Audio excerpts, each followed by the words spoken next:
Je pense qu'il faut absolument commencer sur ces paroles.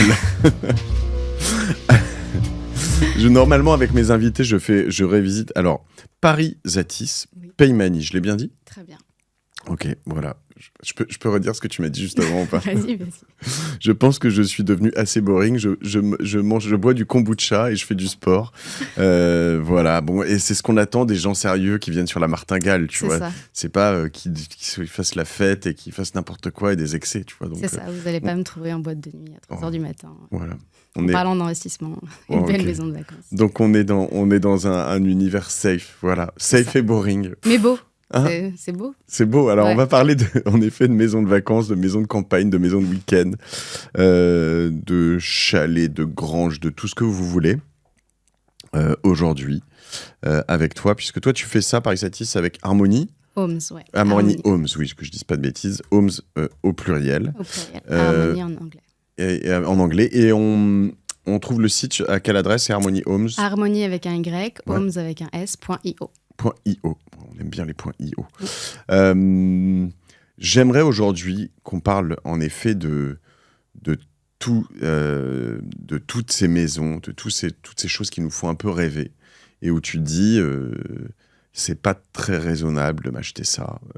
Moi, ça fait assez longtemps que je me dis que j'aimerais bien. Alors, je suis assez axé chalet, mais toi, tu as quand même un rapport spécifique au chalet et aux stations. On y reviendra aussi.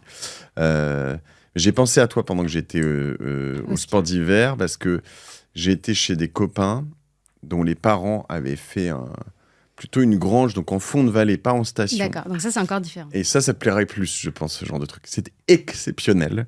Mais fond de station, moins de soleil, l'accès aux pistes est différent. Alors il se trouve qu'il y a des œufs pas très loin, genre à la limite à 4 minutes en voiture. Donc c'est cool, mais c'est pas bord de piste, tu vois, ou comme bord de mer. Enfin, voilà. Donc tu vas m'expliquer un peu tout ça et j'aimerais comprendre les modèles économiques parce qu'on n'est pas là pour se payer des maisons de vacances sur la Martingale et des maisons de campagne. On est là pour faire des affaires, comprendre comment on peut gagner de l'argent grâce à tout ça, faire de l'immobilier.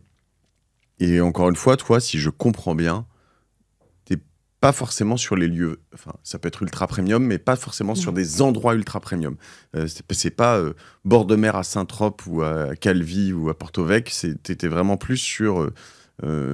l'arrière-pays.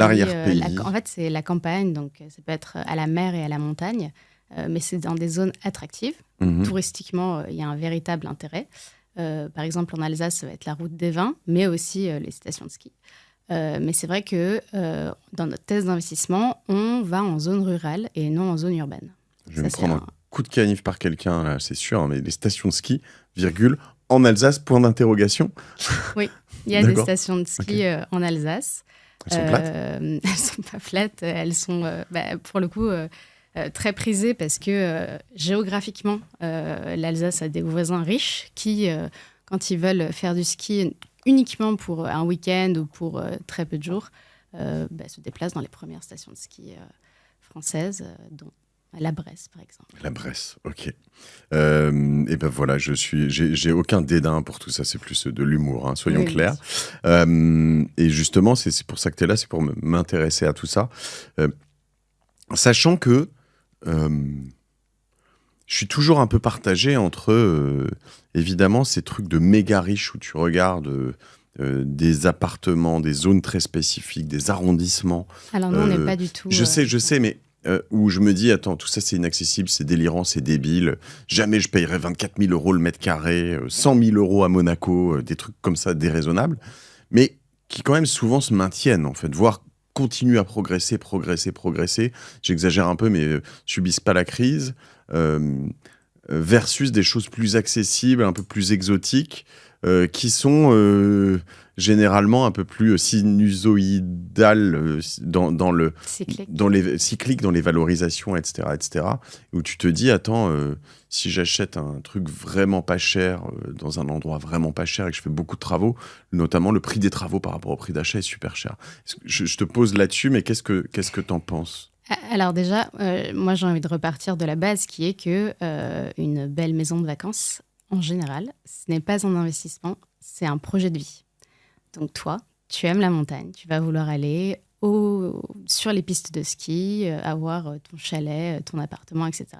Moi, je suis juste enthousiaste. Tu mets un beau truc en forêt de Fontainebleau. Dès que je vais à un endroit, j'ai envie d'avoir un truc là-bas. Mais pour la plupart des gens, quand ils pensent à une résidence secondaire ou à une belle maison de vacances, c'est souvent un projet de vie. Donc, au final, il y a très peu de gens qui voient ça vraiment comme un investissement. Et ils ont raison parce que c'est un véritable métier. Quand on veut s'en occuper, il y a des charges, il y a de l'entretien, il y a vraiment tout un écosystème autour des maisons de vacances qui est important à prendre en compte quand on veut acheter. Effectivement, il va y avoir des zones urbaines où le prix se maintient, qui restent très attractifs. Mais encore une fois, tu me parles des stations de ski. Alors, à part Val d'Isère, qui est très haut, effectivement, et qui a encore de la neige, et qui va peut-être même devenir plus prisé parce que effet de rareté, de la neige, etc. Nous, justement, on a pris le contre-pied chez Harmonie et on s'est dit, en fait, ce qu'on a envie, c'est de proposer aux gens un investissement qui soit simple, beau et rassurant. Okay. Et comment on fait ça ? On va dans des zones rurales, à la campagne, à la mer, à la montagne, mais dans des zones rurales, un peu moins, on va dire, fancy, pas sur non plus des biens ultra luxe, sur des biens premium, mais pas ultra luxe, et où, en fait, on va trouver dans ces zones notre niche qui est beaucoup de couchage et des équipements. Ok. Donc, encore une fois, j'ai envie de dire, si vous avez envie de vous lancer dans cette aventure, faites quelque chose qui vous passionne, parce que c'est quand même ça, le premier but d'une maison de vacances, c'est vous allez créer vos meilleurs souvenirs, en fait. Ça va être un projet de vie, ça va être une transmission à vos enfants, ça va être, je ne sais pas, les premiers souvenirs de vos enfants, parfois. Tu m'agaces déjà parce que j'avais vraiment fait le deuil de ces trucs-là. Tu vois, déjà, ça me ressauce, tu vois, et je me dis, moi, je me dis, en fait, la maison, c'est vraiment le nid à emmerde, le truc qui te Alors, coûte c'est les deux, ça peut être le paradis et l'enfer. En truc, il faut refaire le toit, la piscine fuit, le truc, les feuilles, le jardinier qui s'en va, le vol dans la cave. Ça me fait tellement peur. Je me dis, attends... je préfère essayer de gagner de l'argent ailleurs dans des investissements et payer cher des locs que de faire ça. Et mais à la fois, quand je t'entends, et puis c'est ces souvenirs, c'est ces souvenirs. Voilà. Donc ça peut être le paradis comme l'enfer. Moi, je trouve que c'est un paradis et je trouve que justement tout ce dont tu as parlé, des emmerdes, etc. Moi, c'est des emmerdes que j'aime bien avoir et qui me font pas trop peur, que je trouve assez saines même et que je trouve assez humaines. C'est un métier d'humain. Donc voilà. Et encore une fois, il faut juste prendre ça comme un projet de vie. Et si vous voulez faire de l'argent avec, alors là, on va pouvoir parler d'emplacement. D'emplacement, il y a tout. Il y a l'attrait touristique, il y a le transport et les communautés, il y a plein de choses. Et à côté, vous allez avoir... des critères notamment vis-à-vis du bien, vis-à-vis de son état de santé. Et ensuite, il y a toute la gestion, effectivement. Est-ce que vous allez mettre une conciergerie ? Est-ce que vous allez avoir un voisin qui va vous aider, etc. On va parler de tout ça dans les moindres détails. Ce qui est sûr, c'est que là, aujourd'hui... on va pas parler de ceux qui... Alors, évidemment, il doit y avoir de l'amour et de l'envie. Et comme tu le dis, je suis totalement aligné. T'as acheté un truc juste pure business où t'as pas très envie d'aller. Bon, là, on va être un peu entre les... Ça peut marcher, mais on va être un peu entre les deux. L'idée, c'est quand même de se dire... de pas uniquement viser un truc qui vous plaît, vous. Enfin, c'est une dépense. Encore une fois, on est dans un business. On est dans un podcast d'investissement, etc. Donc, vous voulez faire votre dépense, faire votre truc, et vous faites-vous kiffer, mais faites-le. C'est super. Et si vous avez les moyens, c'est très bien. En revanche, moi, je me dis, tant qu'à faire, avoir une maison comme ça, je me dis, je voudrais un truc... qui te rapporte de l'argent. Un truc de bâtard, tu vois. Non, mais voilà, c'est un vrai truc qui est vraiment un truc La maison waouh qui attire du monde. Tu vois, 2 ou 3 fois plus que je pourrais me payer normalement si je le louais pas. Mais en revanche, sur lequel, est-ce que ça peut me rapporter ou au moins pas me coûter, tu vois, et y passer, combien de temps je peux y passer, et quelles sont les conditions et quels sont les endroits. Alors justement, est-ce que tu sais quel est le nombre de jours d'occupation par an dans les résidences secondaires chez les Français ? Nombre de jours. Combien de jours par an les Français passent ? 40 ? 30. Ouais. Et encore. 30. 70% des Français qui ont une résidence secondaire ont plus de 60 ans. Donc, il y a une bonne partie à la retraite. Donc, si tu enlèves les retraités, je pense que là, le chiffre, il dégringole encore plus.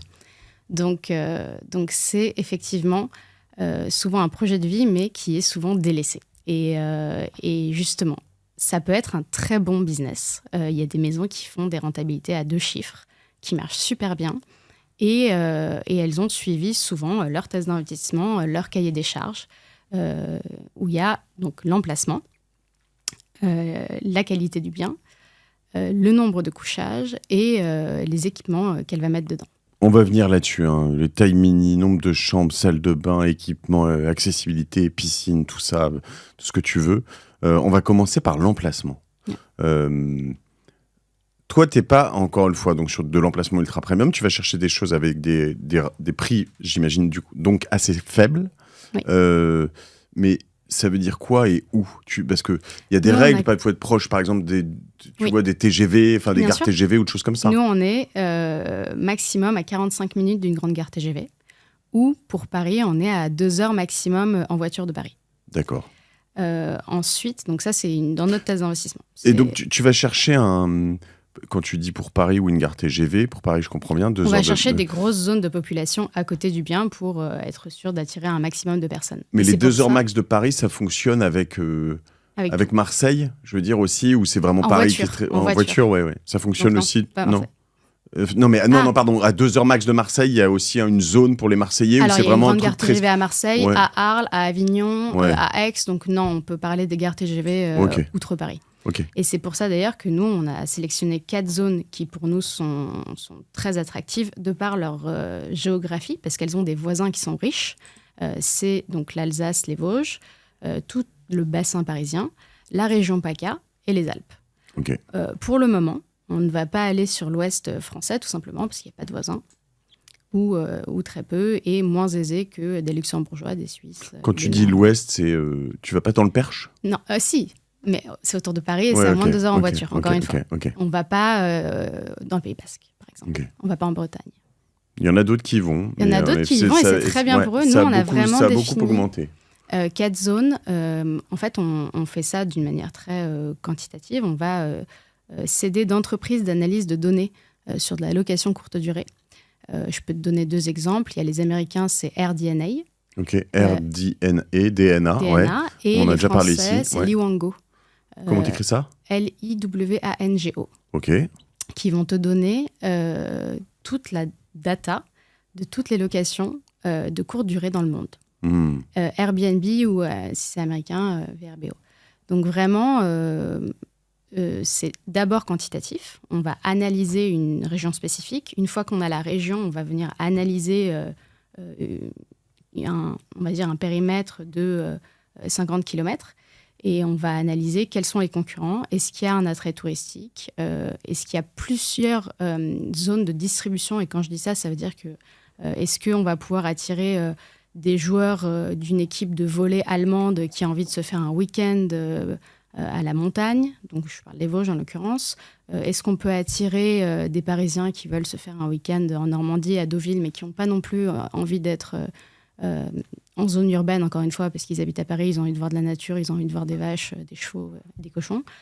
Non, mais c'est vraiment l'idée. Et donc, nous, on va vraiment venir choisir donc, dans ces zones spécifiques une zone en particulier qui a un attrait touristique multiple. Donc, encore une fois, ça peut être à la fois la route des vins et les pistes de ski. Ça peut être pour tout le bassin sud, ça peut être effectivement des grandes villes comme Marseille, mais aussi comme Arles ou Avignon, avec des festivals, beaucoup d'attractions, d'attractivité. Donc voilà. Extra. Donc je cherche un terme qu'on m'avait donné à la sortie du Covid, je le retrouve plus. C'était pas l'intra. Il y avait mais sur les 1h30. Enfin, alors il y avait la partie de la zone plus où on va bosser qui avait explosé parce que les gens, je pense que ça s'est tassé un peu. Et après, en effet, donc ça, c'était plutôt les 1 heure autour de Paris d'accessibilité, en fait, qui était peu importe où tu vas. Non, mais peu importe le mode de transport. C'est-à-dire, en gros, donc ce qui était drôle, c'était assez variable parce qu'en fonction temps en temps, tu avais des zones comme Poitiers qui sont à 1 heure de Paris en TGV, mais à 2 heures en voiture. Donc, en fait, je vais le retrouver, là, ce c'est terme. pareil, la Normandie, nous, on est vraiment sur l'axe Paris-Deauville avec le train. C'est 1h30 en train, mais c'est un petit peu plus long en voiture, effectivement. En voiture, ça dépend de ta Ferrari ou de ta... Mais C'est non, surtout, ça dépend des... Je dis ça en rigolant, ça dépend, mais surtout des embouteillages. Parce que c'est très vite un enfer de ce côté-là. Sur la Normandie, ça bouchonne beaucoup. Par exemple, tu prends le Touquet. Le Touquet, c'est 2h10, 15. C'est trop loin ? C'est trop loin et surtout... C'est trop cher. Ouais. C'est ça, c'est encore une fois, pour le moment, nous, on a vraiment trouvé notre niche, qui sont des régions avec un attrait touristique, encore une fois. On ne va pas aller au fin fond de la campagne française où il n'y a pas... Même un très beau lieu, je sais pas, à 1 heure de Paris, tu trouves un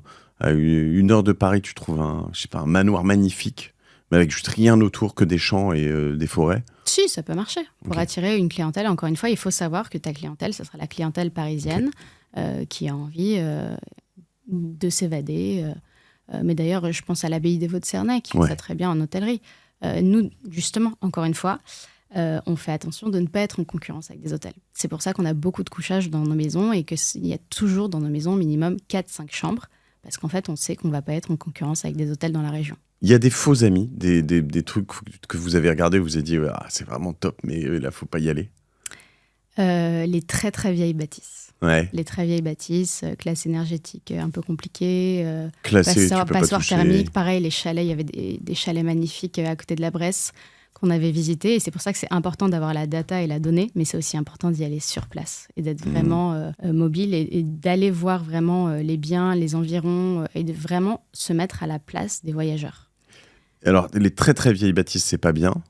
Les récentes... Nous, on ne travaille pas sur de la récente puisqu'on est vraiment sur des maisons de charme. On a envie que ça fasse rêver les gens. Et en général, une longère en Normandie avec des volets bleus, ça fait plus rêver qu'une nouvelle villa toute carrée qu'on pourrait avoir un peu partout. Au-delà des clichés normands, là tu me parles de l'Est, ça c'est intéressant. De stations dans les Alpes, dans les Alpes, j'y arrive même pas, tu vois, en Alsace, waouh. On va faire un séminaire Orso Média. Avec plaisir. T'as d'autres endroits totalement surprenants que vous avez fait ou pas encore, ou que vous regardez ? Oui, par exemple, dans le bassin parisien, tout ce qui est autour entre Reims et Marne-la-Vallée, par exemple, pour Disney, c'est hyper intéressant. Pour Disney ? Ouais. Disney, c'est un petit tip. Si vous voulez acheter une maison de vacances à côté de Disney, il y a des chances que vous soyez plein tout le temps. Intéressant. J'ai loué, au sortir du Covid, en effet, un Airbnb. C'était un peu moderne, c'était un peu dégueu. C'était cool. C'est pour ça qu'on est là. C'est parce qu'en fait, souvent, les Airbnb, c'est soit pas très de bon goût, soit c'est pas fait professionnellement avec une architecte d'intérieur ou une décoratrice.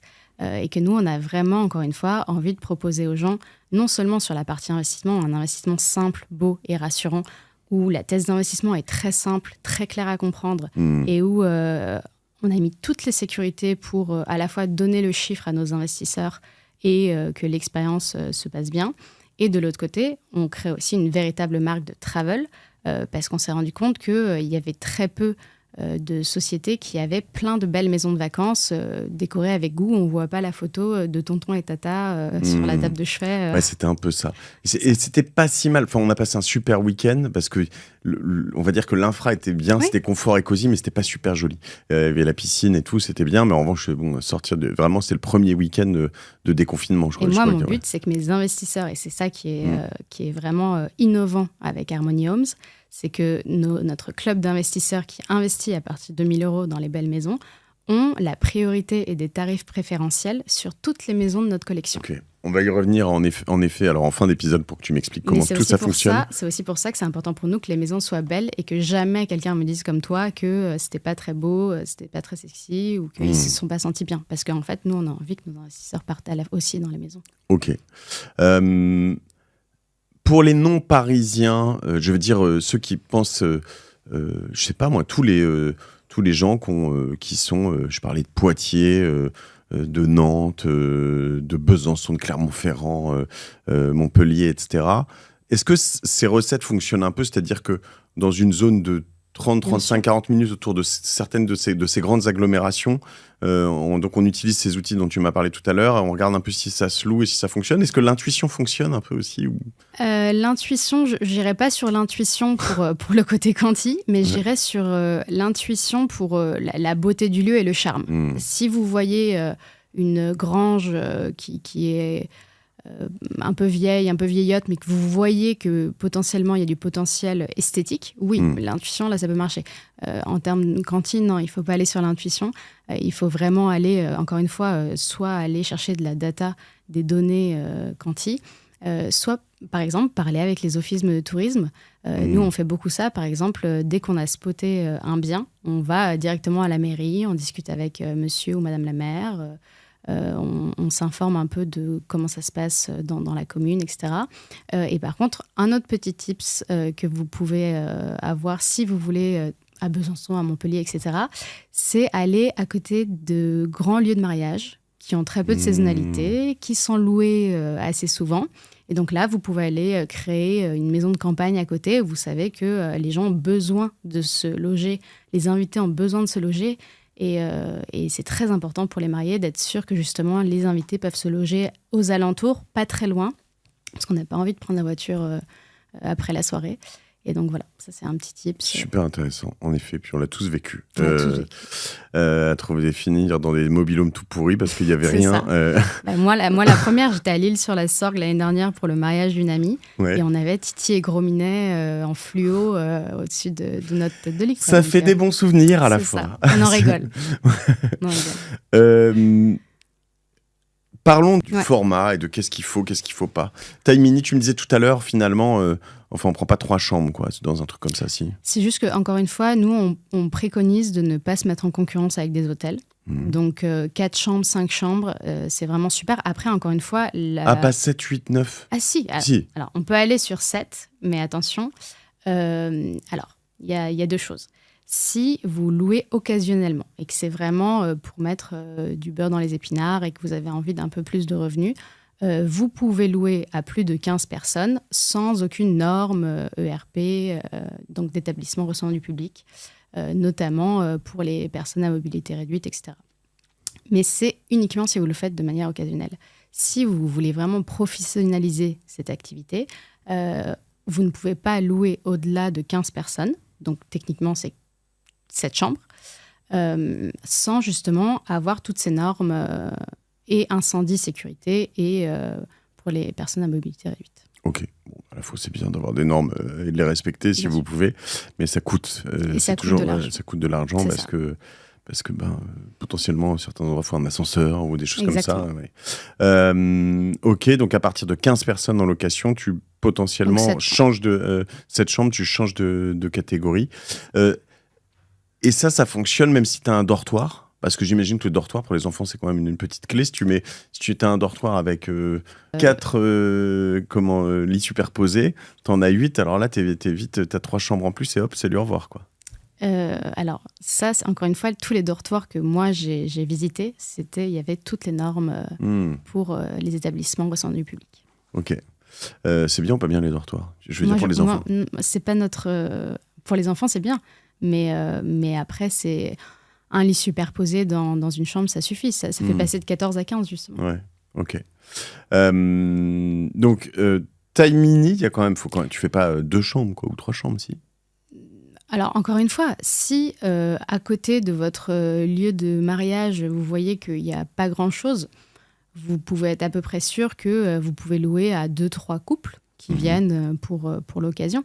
Mais encore une fois, c'est très vaste. Je dirais pas qu'il y a de taille minimum. C'est juste que, effectivement, je répète, si vous n'avez pas envie d'être en concurrence avec des chambres d'hôtes, des hôtels et des auberges qui louent à la chambre aux alentours, vous allez chercher du couchage et plus de chambres. Ok. Attends, que je reprenne. Si on veut pas être en concurrence, il faut chercher plus de chambres. Non, l'inverse. Non, si on ne veut pas être en concurrence avec les hôtels, vous allez proposer 4, 5, 6 chambres pour des groupes qui ont envie d'être ensemble et payer moins cher la nuitée. Ok, je comprends. Parce que c'est ça aussi, c'est que du coup, par exemple, nous, dans nos maisons, je vais te donner un exemple. Là, la maison en Normandie, c'est à peu près 650 € par nuitée en moyenne à l'année.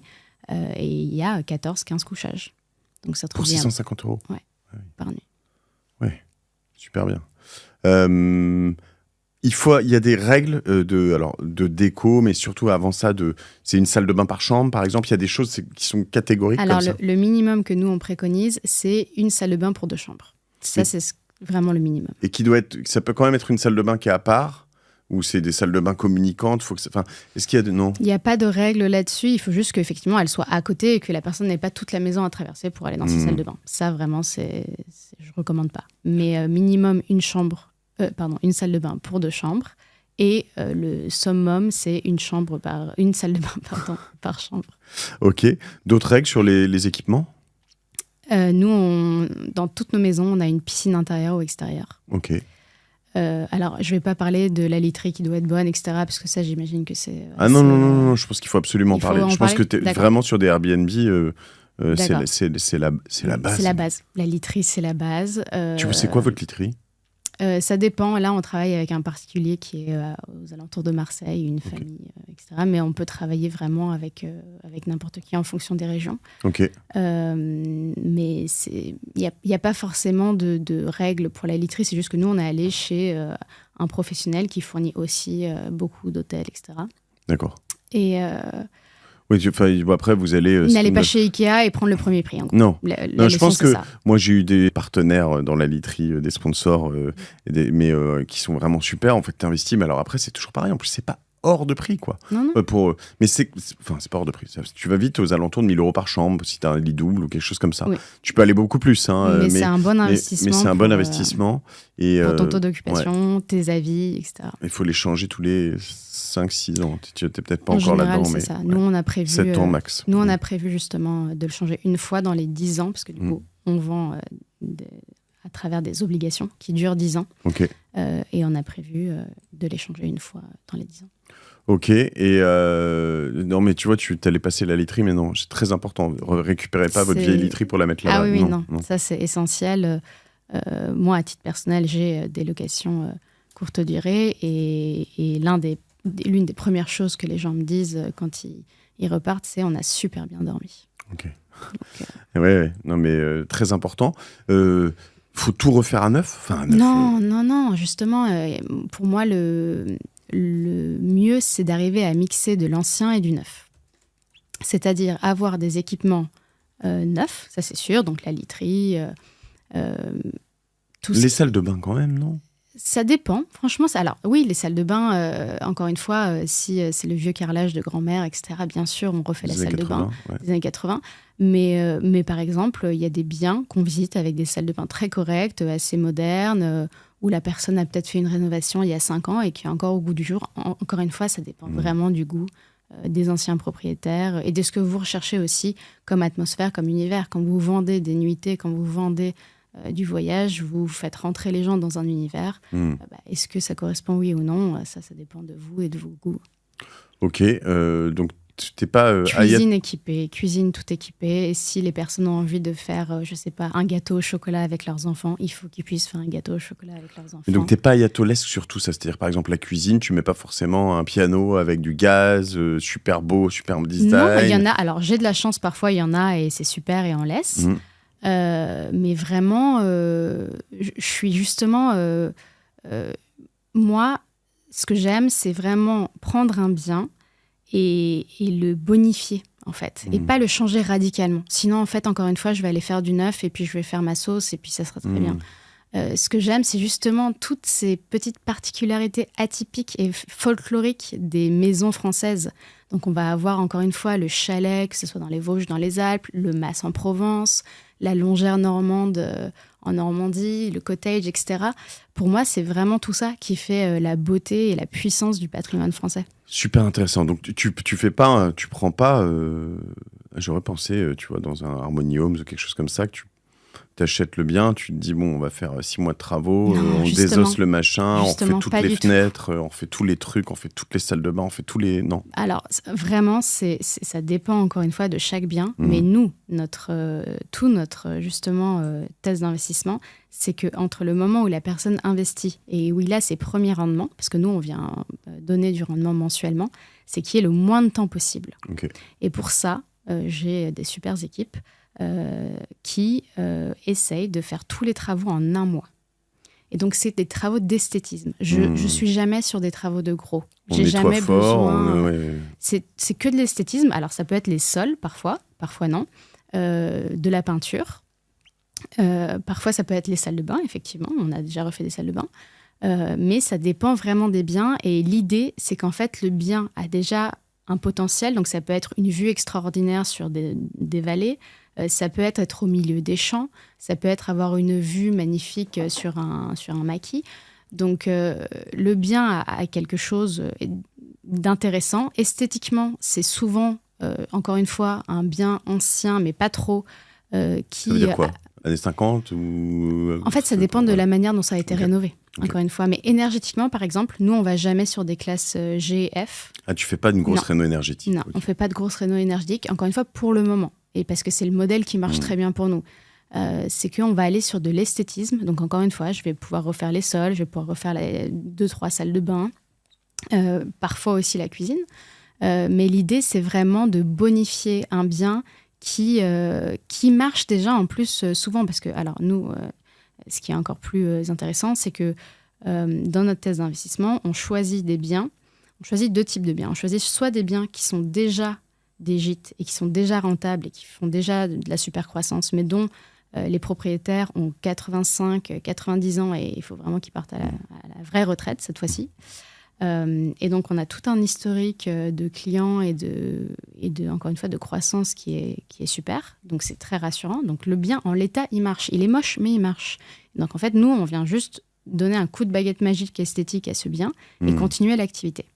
Ou dans un autre cas, c'est pas un bien qui fait déjà beaucoup de chiffre d'affaires, mais par contre, il est au milieu d'une zone où on a des partenaires locaux qui font déjà des chiffres super dessus et qui nous disent qu'effectivement, nous, avec notre professionnalisation où on vient mettre dans toutes les maisons, donc une piscine intérieure ou extérieure, un sauna, un jacuzzi ou un bain nordique.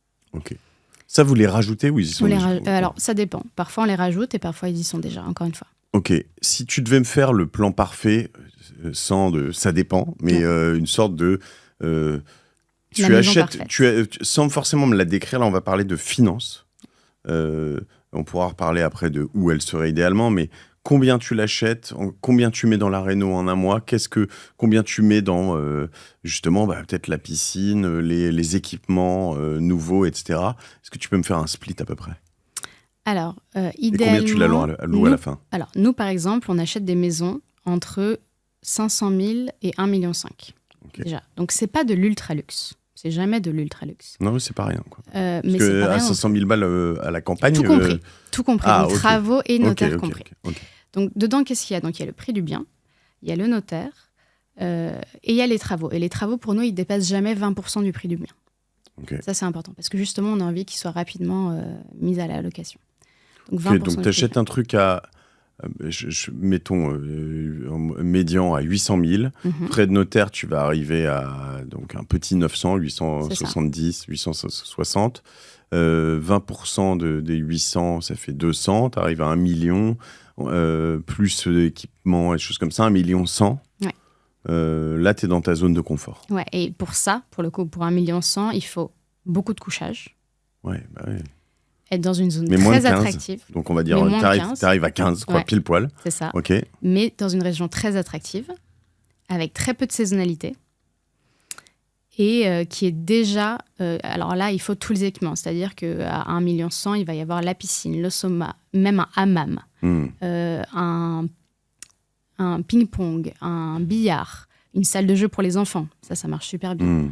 Un petit bar, terrain de pétanque, un petit truc, un terrain de pétanque. Voilà. Là, pour le coup, à 1 million 100, c'est ta maison waouh.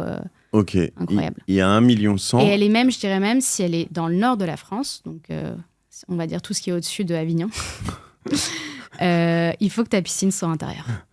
Paris, Satis habite à Marseille, à moi, à mi-temps. Dans le nord de la France, tout ce que tu t'as mis d'Avignon. Waouh, j'étais pas prêt. Écoute, à chaque fois que je suis allée, par exemple, à Lyon, il faisait froid, donc vraiment, pour moi, c'est le nord. Je me dis, attends, elle me parle. Là, je me projetais dans cette maison, je me suis dit, ah ouais, elle la voit à Lille, cette maison, et là, elle me dit, non, au nord d'Avignon. Ok, je vois le délire. Non, mais du coup, piscine intérieure. Piscine intérieure. Ok. Si tu as, par exemple, petit tips, si tu mets une piscine intérieure autour de Paris, ton taux d'occupation il va exploser. Extra. Ça coûte un peu, mais... Ça coûte cher, mais encore une fois, c'est un investissement sur le long terme. Ok.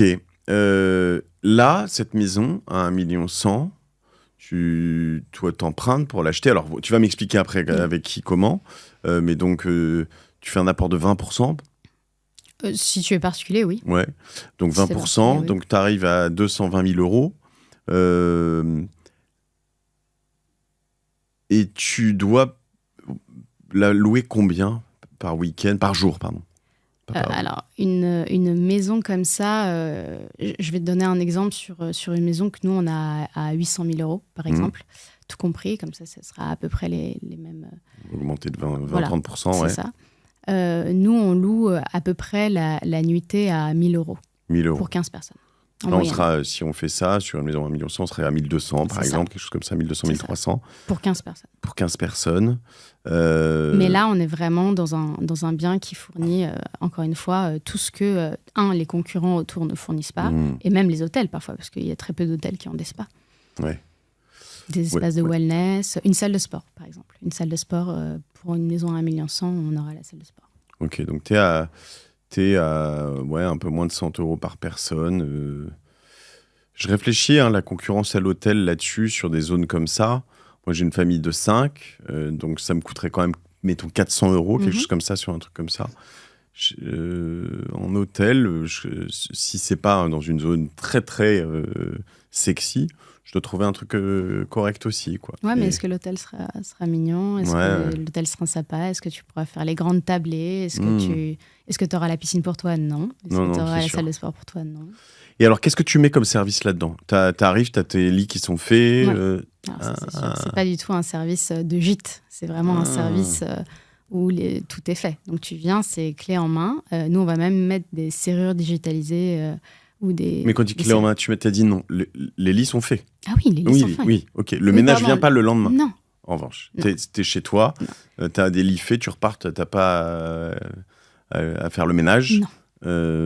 Et tu peux avoir le service d'un hôtel de luxe, c'est-à-dire que nous, on va pouvoir proposer et venir proposer des petits déjeuners, on va pouvoir proposer des chefs qui font à manger dans les maisons, des professeurs de yoga qui peuvent te faire des cours de yoga si tu veux.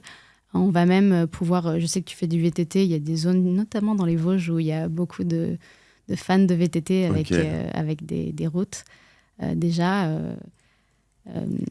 qu'on peut recommander, etc. Donc, non, il y a vraiment un service qu'on va venir apporter comme un hôtel. Extra. Il y a des petites choses qui font la diff, je sais pas moi, le chargeur de voiture de plus en plus, ou c'est des micro-détails ou des Alors, choses la diff, je dirais, par exemple, nous, ce qui est important, c'est l'accueil. Ouais. Donc, déjà, le petit panier de produits locaux. C'est pas forcément une personne. Souvent, il y a personne. Nous, on préfère pas. Okay. Parce que... je vais te donner un exemple. Ton train a 4 heures de retard.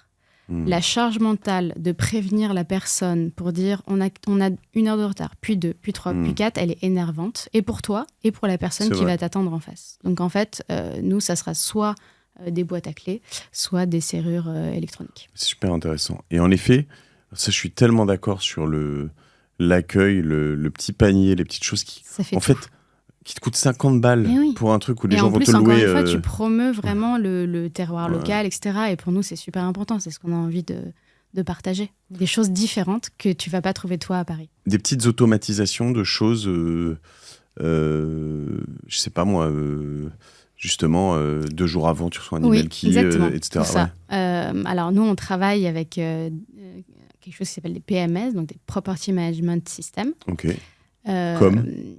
C'est quoi le nom le plus connu, je pense que c'est Guesty. Guesty, ah oui, ok. Et en fait, ça va t'aider justement à automatiser tout ce genre de messages et à centraliser surtout. Parce que, imaginons que tu es sur à la fois Booking, Airbnb, que tu as ta page perso, etc. C'est un peu compliqué à partir de 3 biens. En général, on le conseille à partir de 3 biens. Si vous commencez à avoir 3 biens, c'est bien de commencer à mettre ça en place. Ou en général, ils disent si vous faites à peu près plus de 100 000 euros de CA. Avec des réponses semi-automatisées. J'ai un de mes potes qui me montrait un truc l'autre jour.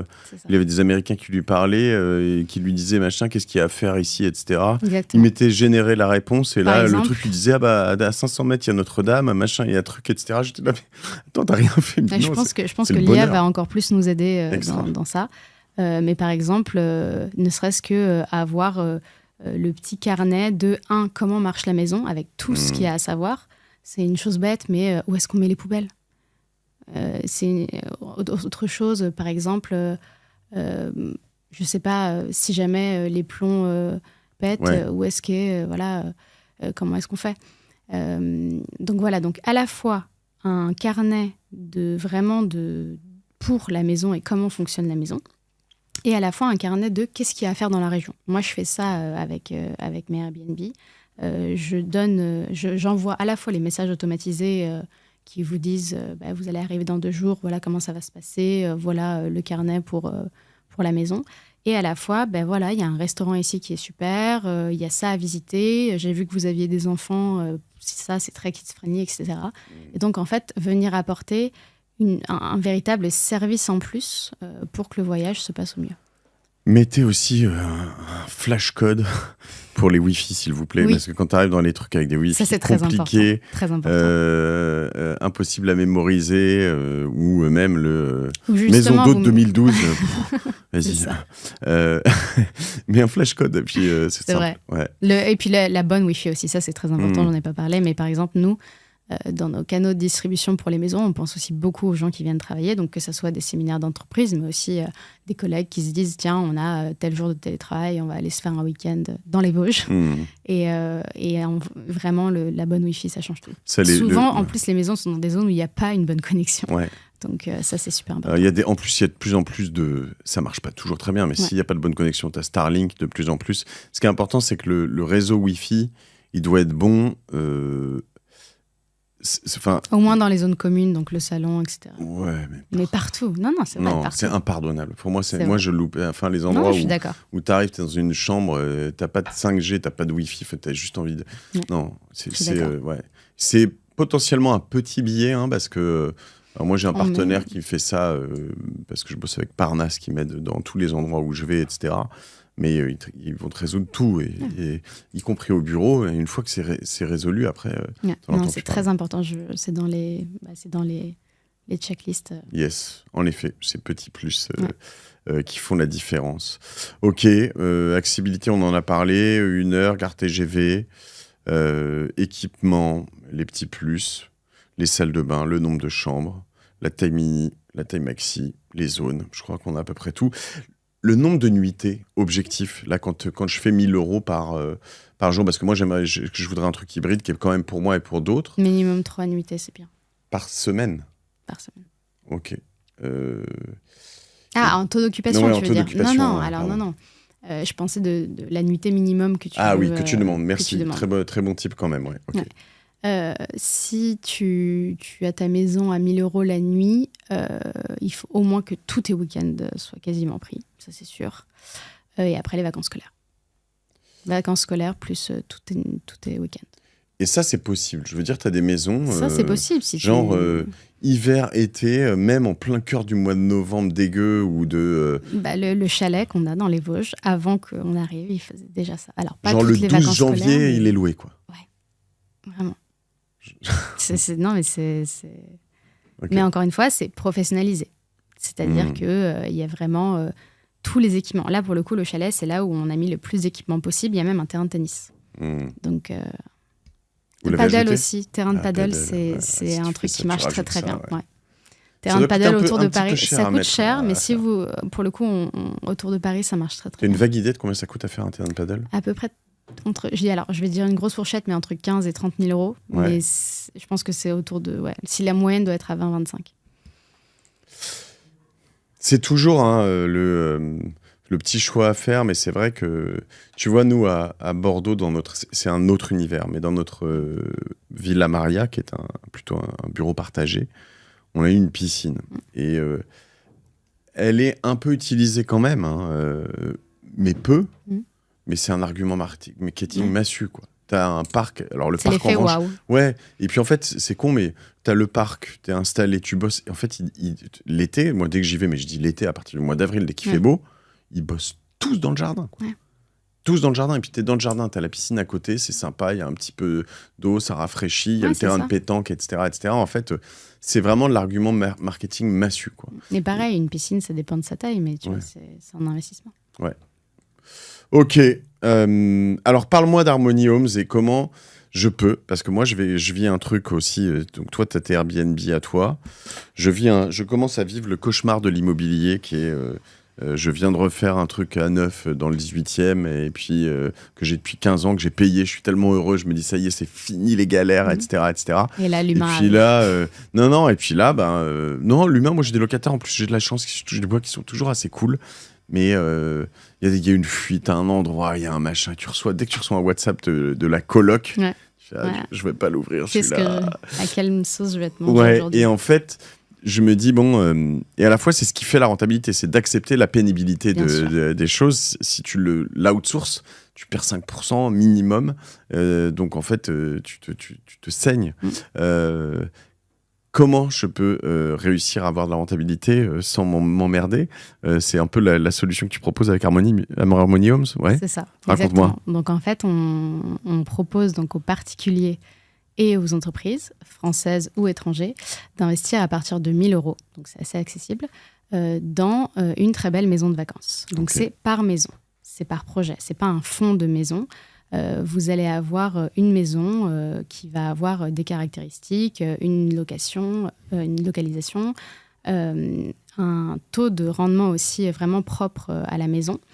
Et tous les mois, parce qu'on vient payer les rendements tous les mois, vous allez recevoir vos rendements au prorata de votre investissement. Tous les mois, c'est hyper ambitieux parce que souvent, c'est tous les trimestres, ce genre de placement. C'est vrai, mais nous, on est vraiment sur un modèle où tous les mois, en fait, on va gagner de l'argent. Donc, on estime qu'on va pouvoir délivrer à nos investisseurs de l'argent tous les mois. Et en plus, la cerise sur le gâteau, c'est que vu qu'on est sur un actif très sexy, très beau, tout notre club d'investisseurs a la priorité et des tarifs préférentiels sur toutes les maisons de la collection et pas seulement sur celles dans laquelle il a investi. Et là, en fait, on vient vraiment créer un cercle vertueux où les investisseurs veulent être voyageurs parce qu'ils ont accès à des belles maisons à tarifs préférentiels toute l'année, même en saison haute, et où les voyageurs, quand ils comprennent qu'ils peuvent devenir investisseurs, gagner de l'argent et en plus partir dans les maisons Harmony Homes à tarifs préférentiels, ils veulent devenir investisseurs.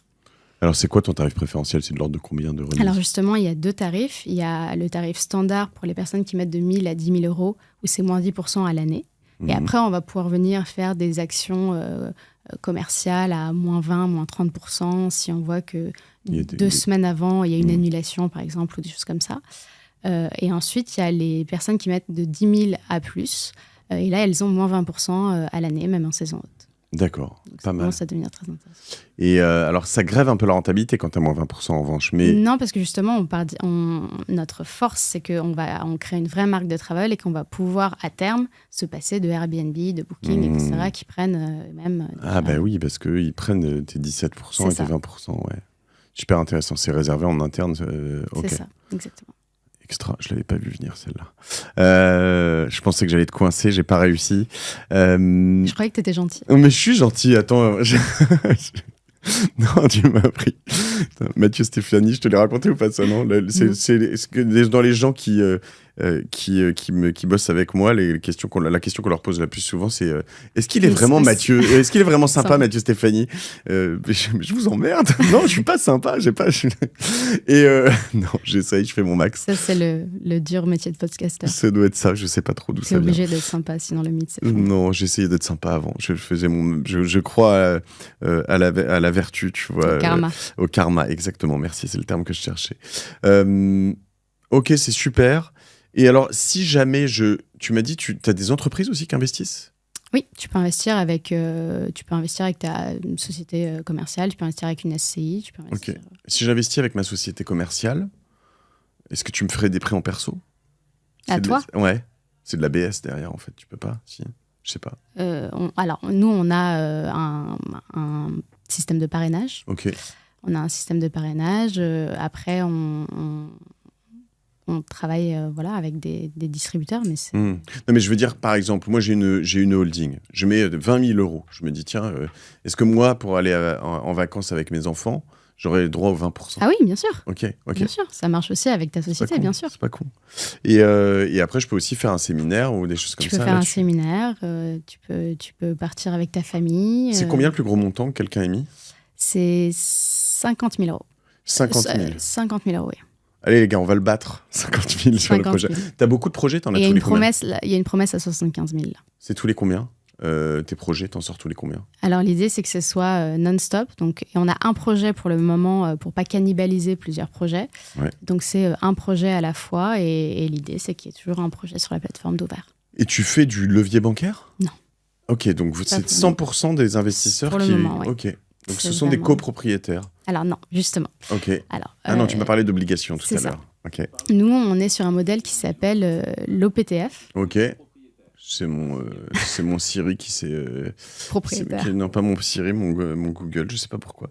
Ok, ouais. Donc nous, on est sur le modèle de l'OPTF, donc l'offre au public de titres financiers. Donc en échange de votre investissement, vous allez avoir des obligations. Ces obligations, elles ont une durée de 10 ans. Mais encore une fois, on a voulu créer le premier investissement qui soit simple, beau et rassurant. Donc dans le rassurant, on a mis des sécurités, on a mis notamment la clause de liquidité et qui est applicable à partir de 3 ans. Et si dans 3 ans, par exemple, vous avez envie de récupérer vos obligations, nous, on s'engage à vous racheter vos obligations. Donc une obligation, c'est-à-dire que je prête de l'argent à Harmonie. C'est ça, c'est comme si vous étiez notre banque Okay. Et que pour acheter le bien, payer les frais de notaire et les travaux et notre part, parce que du coup, on prend 10% sur chaque projet, ça, c'est très intéressant. Je t'ai beaucoup entendu parler dans d'autres épisodes de Skin in the Game. Bien sûr. Nous, on n'est pas plus skin in the game parce qu'on prend à la fois 10% donc, à l'entrée, mais en plus... Mais que tu payes Non. Moi, quand je paye, il y a 10% pour Harmonie. Voilà, alors il y a 10% pour Harmonie, mais il y a 2 choses. Un, on investit à titre personnel dans les maisons. Ok. Et ensuite, on a 25% de commission sur la conciergerie. Et donc, s'il n'y a pas de CA, nous, on ne gagne pas d'argent. Okay. Et ce n'est pas avec les 10% qu'on va se payer toute la totalité à chaque fois. Donc, c'est très intéressant parce que nous, notre but, c'est de faire plus de CA, qui va à la fois être là pour être sûr qu'on verse les rendements aux investisseurs et à la fois grossir le parc de maisons pour que les gens aient le plus de maisons à visiter. Vous avez commencé quand ? Alors, ça fait 1 an et demi qu'on travaille en off et on a lancé le premier projet en septembre 2024. Donc, vous avez combien de maisons là ? 2. 2. Et là, vous rémunérez déjà des gens, alors aujourd'hui ? Oui, bien sûr. Depuis décembre, janvier, les premiers investisseurs du Chalet Rouge reçoivent leur... Et ils reçoivent combien ? Ils reçoivent c'est quoi la cible ? 7,5 annuel divisé en 12. Donc tu reçois, et à la fin tu récupères en plus ton invest au bout de 10 ans. Bien sûr. Donc si tu mets 100 000 euros, tu devrais récupérer 7 500 euros par an. C'est pas une promesse, c'est un objectif. C'est un objectif, exactement. Ça peut être plus ? Ça peut... Alors si nous, si tu surperformes. Si on surperforme, il n'y a pas de limite. règle, il n'y a pas de limite. Non, mais je veux dire, tu prends pas, il n'y a pas un maximum où tu dis au-delà, c'est moi qui prends. Harmonie, je veux dire. Okay. Non, en fait, nos calculs ont été faits parce que on sait qu'on va servir ce rendement-là. Ok. Donc, vous, l'objectif, c'est de servir ça tous les mois. 7,5 divisé par 12, quoi. C'est ça. Ok. C'est pas mal, hein, si tu arrives à mettre... Bon, 100 000, tu n'as pas encore eu d'investissement comme ça, mais mine de rien, si tu mets même 10 000, 7,5, ça fait 750 par an. Ouais, ça te fait... un bon 60 euros par mois, quoi. Ok, intéressant. Et donc, si on vient de la part de la martingale, on a quoi ? On peut vous donner un code de parrainage à 2% avec le code MAT. Ok. MA2T. Ok, bon, très bien, on peut laisser le code MAT. Généralement, c'est le code martingale. Martingale, si ça va. D'accord, on va changer. Mais si tu as déjà mis MAT, tu mets les deux, c'est pas grave. Et donc, 2% de parrainage, c'est-à-dire que si je parraine quelqu'un... Oui. Personne a 2% de cashback sur son investissement. Très bien. Et si tu viens avec le lien que je mets dans la martingale, bah, du coup, tu me donneras 2%. Quoi. C'est ça. Ah, c'est sympa, ça. Je ne l'attendais pas.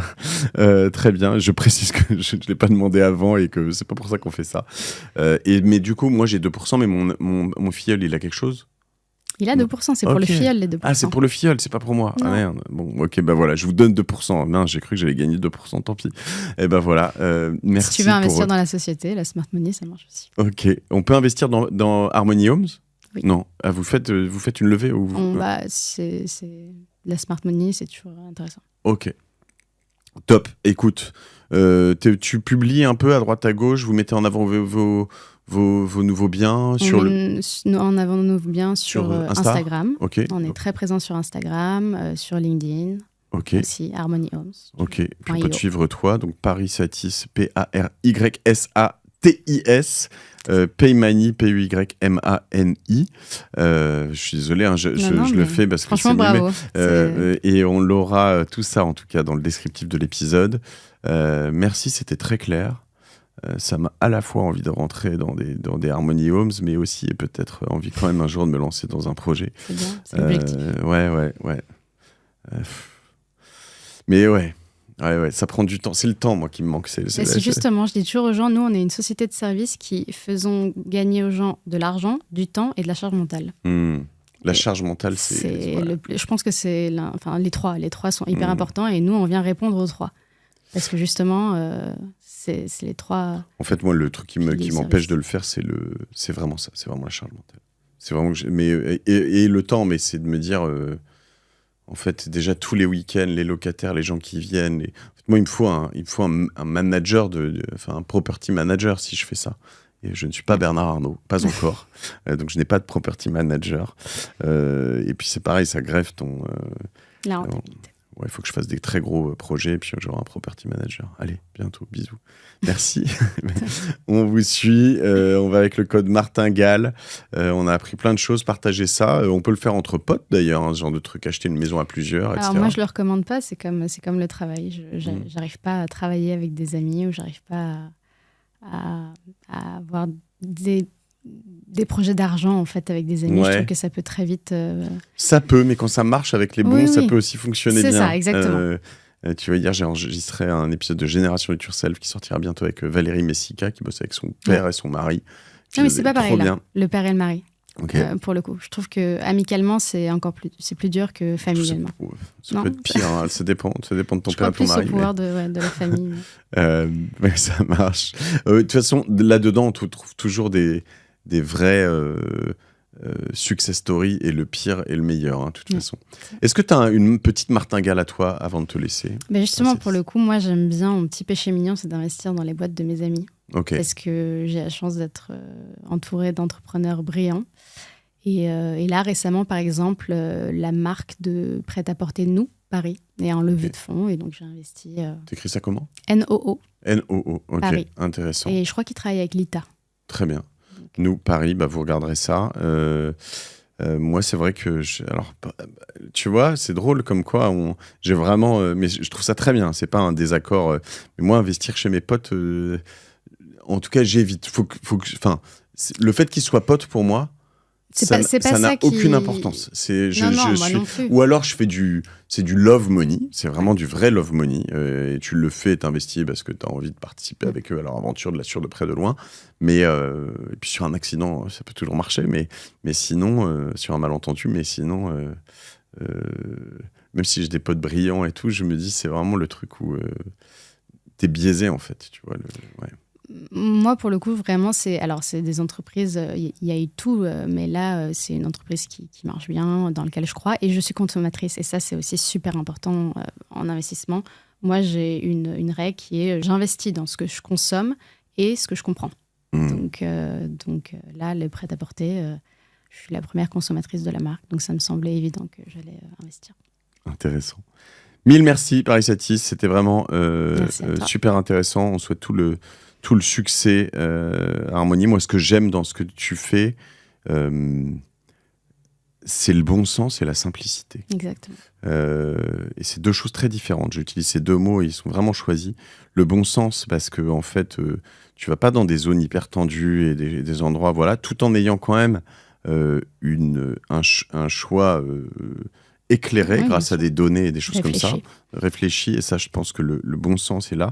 Et quand je dis la simplicité, c'est sur les travaux, sur tout ça. Moi, en fait, j'ai toujours envie de tout retourner, quoi. J'arrive, je prends les trucs, je les déconstruis entièrement, etc. La magie et le gain financier, il est quand on arrive à faire quelque chose de l'existant. Sachant que, en plus, souvent, on l'a pas dit tout à l'heure, mais c'est dans l'opérationnel que tu vois les améliorations ensuite. Alors c'est un peu relou parce qu'en fait, tu dois y refaire des petites touches tous les 6 mois ou tous les ans, où tu vas refaire des mini-travaux, une semaine, 2 semaines. Mais en revanche, quand tu arrives à le faire par petites touches, en y allant, en ayant les feedbacks des clients, en ayant tes feedbacks à toi parce que tu y es allé, tu en profites un peu de temps en temps? Bien sûr, Ok. je vais dans toutes les maisons. Trop bien. Merci, c'était passionnant. Je vais essayer de me retenir, de ne pas y aller, mais je garantis rien. Salut. Merci. Bisous. Salut à tous. Abonnez-vous à la Martingale. On va lancer plein de super projets avec l'équipe, avec Amaury, avec Christopher, avec Thomas. On parle de plein de trucs en ce moment. Abonnez-vous à la newsletter. Il y a une newsletter qu'on va un peu développer, le Discord. Et puis abonnez-vous aussi, pourquoi pas, à notre Insta qu'on développe petit à petit. Et puis à mon Insta, allez-y, soyons fous. Et puis à tous les réseaux sociaux, Génération It Yourself et partout ailleurs. Bisous. Salut, à la semaine prochaine.